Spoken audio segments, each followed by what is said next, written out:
Hola, bona nit. Un miler d'empresaris han estat convidats per Liceu en aquest acte que ara just acaba d'acabar.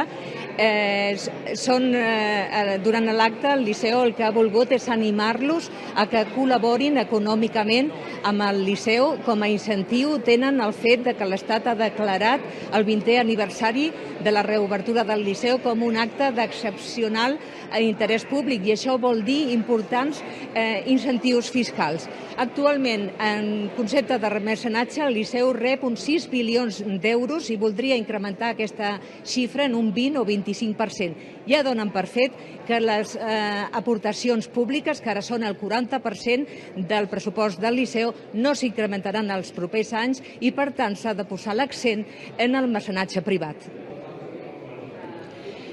Durant la gala lírica d'aquesta nit s'han ofert també algunes novetats artístiques, com per exemple Jonas Kaufmann, el tenor més sol·licitat en aquests moments al món, serà al Liceu. I també s'han ofert un tast del muntatge escenogràfic que està preparant l'artista Fran Aleu per Turandot.